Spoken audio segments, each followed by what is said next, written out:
Rin was the only child of the Yamaoka family. She was raised in the dusty halls of a traditional house in Kanagawa. She studied education at Takamatsu, a private university, which weighed heavily on her family's shaky finances. Her mother got ill that year, and the bills started piling up. Rin worked part-time in a futile attempt to help lighten the load. Her father faced a debt that grew without end. He started working double shifts in hopes of obtaining a promotion. That's when he started losing sleep. A dark whisper would keep him awake all night, reminding him of his hopeless situation.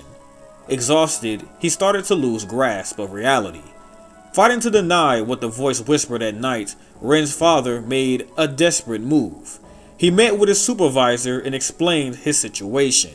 He begged for a bonus, an advance, time off, anything. His request was denied. The company had launched a defective production line that was costing them dearly. Someone had to be held accountable, and Ren's father fitted the bill perfectly. He was fired after 22 years of service. That evening, Ren came home from work. She stayed late to entertain customers that lingered at the restaurant. As she parked her bike in the shed, she heard her mother's screams from the house. She rushed in, climbing up the stairs to her parents' room. There she found bits and pieces of her mother on the floor. Her limbs were clean cut, tangled up in an unnatural position.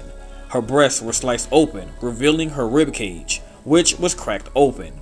Ren gagged.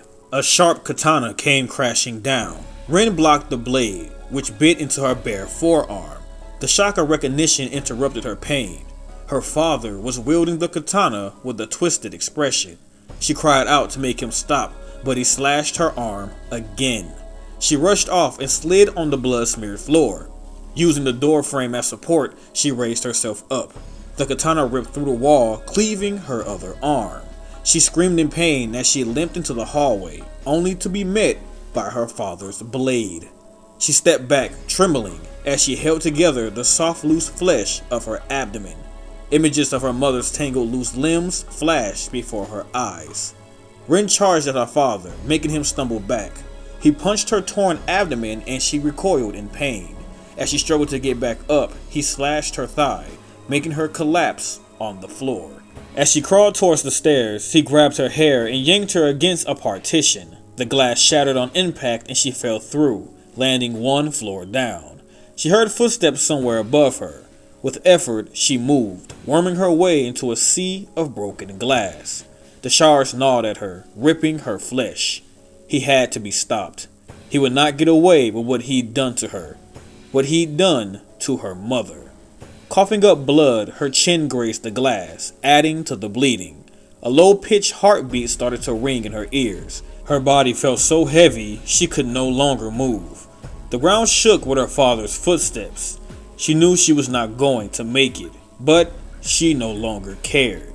She would make him pay, in this life or the next. A dark fog slowly veiled her eyes, but it could not subdue her rage. She would not rest, not yet. The darkness whispered, promising blood and revenge. An oath was made, and Ren closed her eyes.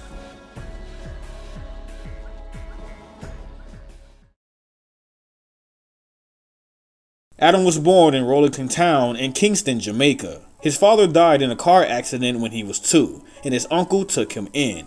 His uncle was a strict but fair man who raised him to value education.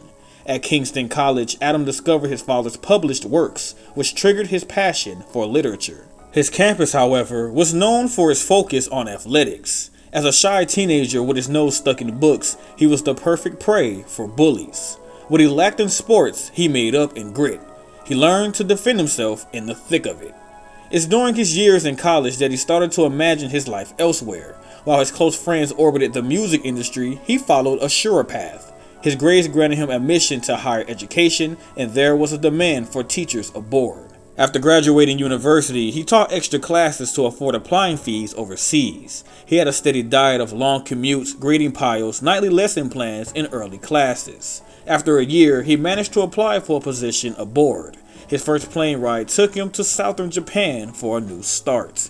His life in Kagoshima was hectic. There was little time to do everything he took for granted back home. His Japanese was elementary at best, which slowed him down. Buying groceries took hours, long commutes had to be planned, and lesson plans relied on Japanese notions, which he had to learn. But after a few months, he found his rhythm.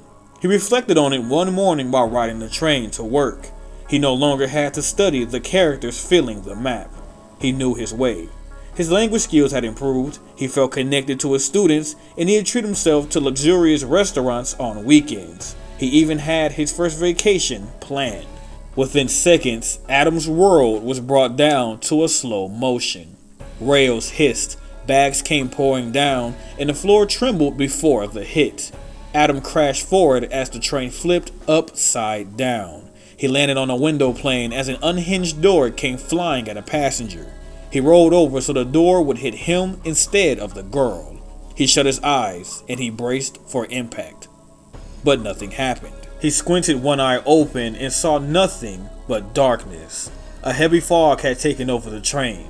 Ice seemed to flow through his body, reaching his lips first, then the tip of his fingers before spreading to his legs.